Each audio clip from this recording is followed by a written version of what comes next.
안녕하세요. 저는 아시아기후변화교육센터의 기후강사 송진화라고 합니다.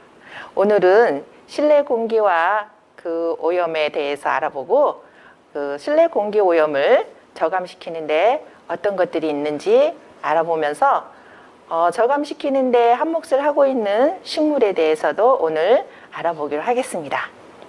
요즘 우리는 각종 매연으로 인해 미세먼지와 환경오염 물질 때문에 많은 걱정을 안고 사는데요. 오염 물질들의 원인들은 어떤 것들이 있을까요? 자동차의 배기가스와 공장의 연료, 그리고 가정에서 난방을 하는 데서 이산화탄소가 많이 발생한다고 합니다.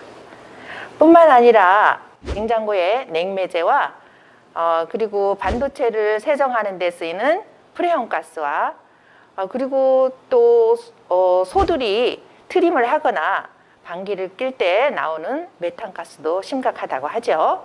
그런 것들을 저감하는데 도시에서는 도시 숲을 가꿔서 오염물질을 제거시키는데 한몫을 하고 있다고 합니다. 네, 뿐만 아니라 건물의 벽면에도 식물로 녹화를 해서 열 차단 효과와 함께 미세먼지도 제거해 주는데 한몫을 하고 있다고 하네요. 실외의 공간에도 미세먼지가 심각하지만 실내의 공간에도 각종 미세먼지와 오염물질로 인해 오염도가 심각하다고 합니다. 세계보건기구 WHO에서는 건강을 해치는 위험한 요소로 미세먼지를 지목하고 있는데요. 어린아이나 노인, 그리고 심장, 폐 질환을 갖고 있는 환자들에게는 굉장히 치명적이라고 합니다. 현대인들의 하루 중 80~90%의 시간을 보내고 있는 실내 환경과 실내에서 발생되는 오염물질들은 어떤 것이 있는지 알아보도록 하겠습니다. 실내 공기의 오염물질에는 담배 연기, 그리고 성면, 연소가스, 미생물, 악취 등이 있습니다. 여러분들이 집에서 쓰이는 가스레인지는 연소 시 자동차보다 더 많은 질소산화물을 배출한다고 합니다. 또 냄새 제거제와 그리고 드라이 클리닝을 한 옷, 그리고 공기청정제, 그다음에 모기나 바퀴벌레 등을 퇴치할 때 쓰이는 살충제 등이 집안의 공기를 오염시킵니다. 그 밖에 바퀴벌레의 허물, 또 배설물, 또 애완동물의 비듬과 털, 그리고 집먼지와 집 진드기 같은 것들이 더 있겠죠. 자, 그리고 우리가 요리할 때 생선이나 고기 요리를 많이 하는데요. 그 요리를 할 때도 미세먼지가 굉장히 많이 발생한다고 하네요. 자, 사무실에서는 어떤지 알아볼까요? 자, 레이저 프린터기를 쓸 때 인쇄 과정에서 아주 작은 탄소 가루들을 공중에 날려 미세먼지가 발생된다고 합니다. 그러나 우리 인간의 코로는 모든 오염물질을 다 감지할 수 없기 때문에 실내 공기가 오염되어도 이를 확인하기 힘들고 우리가 모르는 사이에 몸속에 들어와 나쁜 영향을 끼칩니다. 이렇게 심각한 실내 공기 오염을 제거하는데 도움을 줄 수 있는 것은 없을까요? 있습니다. 바로 공기정화식물인데요. 빈 상자에 공기정화식물과 미세먼지를 넣어 실험을 해봤더니 미세먼지와 포름알데히드 같은 오염물질들이 50% 이상 제거되는 것을 알 수 있었습니다.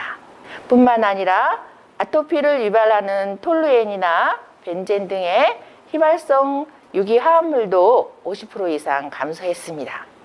건조한 공간에도 실내 식물을 넣고 1시간이 지난 후에 살펴봤더니 습도가 높아지는 것을 확인했습니다. 자, 그럼 이런 식물의 공기정화 효과는 어떤 원리로 이루어지는지 알아볼까요? 자, 식물의 잎에는 끈끈한 왁스층이 있는데 거기에 달라붙거나 잎 뒷면 기공으로 들어가서 증산작용으로 부합이 생겨 오염물질들이 뿌리로 이동을 하게 되는데요. 그 뿌리에 붙어 있는 미생물들이 오염물질을 분해하는 원리로 공기정화를 하게 됩니다. 자, 또한 열대 식물인 틸란티시아라는 식물이 있는데요. 그 식물은 솜털이 빼곡히 붙어 있어서 그 솜털에 미세먼지가 잘 달라붙고 그 미세먼지를 양분으로 틸란티시아는 살아가고 있다고 합니다. 실내 식물의 종류는 어떤 것들이 있는지 알아볼까요? 첫째, 시각적으로나 기능적으로 실내 정원의 중심이 되는 소재로 잎이 아름답고 풍성한 비교적 큰 식물인 아레카야자, 그다음에 세프렐라, 아로카리아, 파키라 등이 있습니다.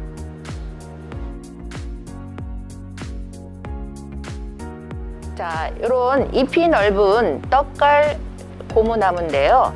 이렇게 잎이 넓고 나무가 키가 큰 식물은 거실에 놓으면 좋은 효과를 볼 수 있습니다. 잎이 넓어서 미세먼지를 잘 흡수하고 증산작용을 활발히 해서 습도 유지도 아주 잘 되는 그런 식물입니다. 자, 이 식물은 몬스테라라고 하는 식물인데요. 굉장히 잎이 넓고 또 요즘에 많은 사람들이 많이 찾고 있는 식물인데요. 잎이 넓어서 미세먼지를 잘 흡수하고 이 식물 또한 증산작용이 활발히 해서 습도 유지와 오염물질을 흡수하는 데 아주 도움이 되는 식물이고 빛이 부족한 환경에서도 잘 살 수 있는 식물입니다. 자, 이런 식물은 아비스라는 고사리과의 식물인데요.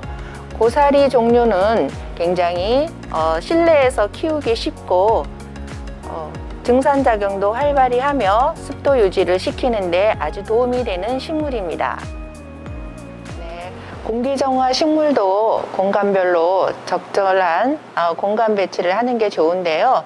자, 어떻게 배치하면 좋은지 우리 그 방법에 대해서 살펴보도록 하겠습니다. 이 식물은 스킨답서스라는 식물인데요. 굉장히 잘 자라고 우리가 쉽게 키울 수 있는 식물 중에 하나입니다. 그리고 일산화탄소를 제거하는데 굉장히 좋은 효과를 발휘하는 식물로서 주방에 놓으면 아주 효과가 좋겠죠. 그리고 이 식물은 꽃도 아름다운 안스리움이라는 식물인데요.